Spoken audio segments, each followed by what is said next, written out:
played a key role in building the brand and vision of Netball Jamaica, Karen Baugh has officially taken the helm as the 12th president of Netball Jamaica. She joins us now to talk about her inspiring journey and her bold plans for uplifting young girls and the sport itself. Good morning. Good morning. Congratulations. Thank you so much. You saw it coming. Well, it's been in the works for a little while. Yes, like it was transitionary, I believe. Yes. But then seeing that it's coming, but actually being there and being in the seat, how does that feel? Boy, it's been an intense 1 week since the AGM. But I mean, it's no different from the work that's been going on in the background for the last few years. So some of it I expected and some of it I did not, in terms of, how intense it gets right away. There was no break. You just had to jump right in, but it's been good. Yeah, no pressure. But when we look at the presidents of Netball Jamaica prior to now, I think that's been the secret behind the success of Netball Jamaica, the leadership.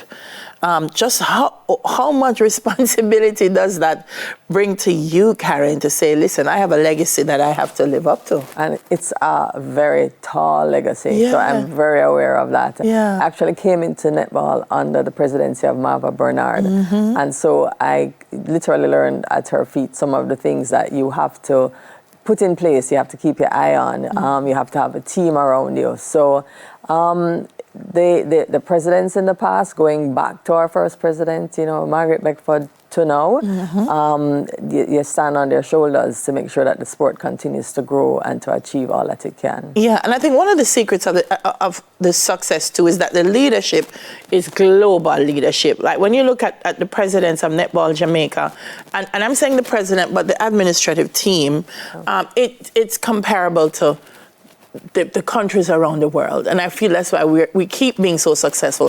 What do you credit that to? Because I know sports resources are low now, but we still manage to lead and to be organized at that level. But Jamaica takes the lead, even in that, one of our former presidents, Honorable Molly Rowan, was president of the world body, the only Jamaican to have been president of a world sporting body. So it does take a lot of dedication and commitment and a vision that if you're not coming to the table with that, and we've had that, over the years, if you're not coming to the table with that, then I don't know if you can move the sport forward. Yeah, well, you're bringing that to the table for sure. So I want to introduce you to our viewers, for those who don't know your netball journey. How did you get started?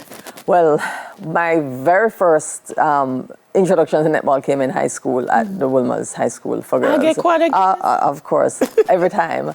And I captained the netball team, the junior team there. And then I never played again for years and years until I played Business House for Wisinko. Came back and they're just like, where you going? You look like somebody who can play netball.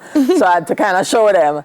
And then after that was when I got involved. I was invited by Marva to come and work on marketing and sponsorship. And so I spent about 4 years working on that. Then I stepped away for a couple of years. And then in 2021, I came back on the board and have focused since then on marketing and sponsorship until now. And that's a big role to have, because as I've said, it's the resources that keeps it moving. From your experience, I'm trying to be how supportive is corporate?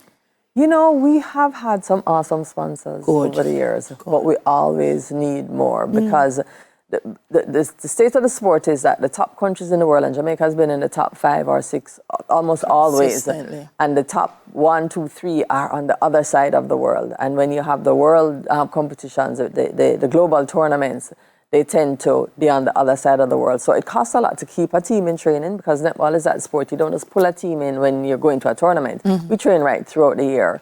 And then to travel, accommodation, to provide what the team needs to be at the elite level, which is where they are, it takes a lot. So we always need more support, always. And we thank the sponsors that we have now, but we do need more to keep the program growing and going at the highest level. Oh Lord, we almost out of time. I don't get to talk about the youth tournament, that Youth World Cup that's going to happen in September, the Elite League, the Fast Five Festival.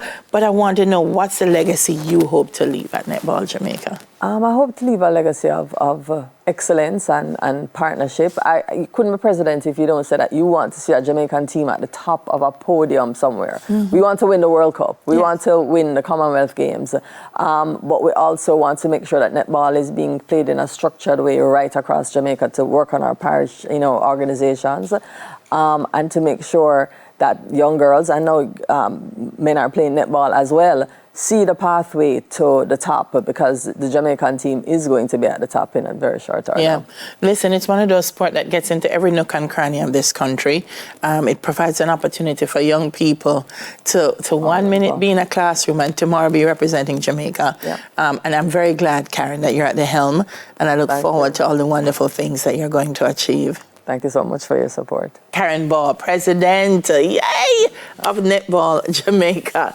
Coming up, we're going to take a closer look at the Solidarity Program in action. This is Smile Jamaica.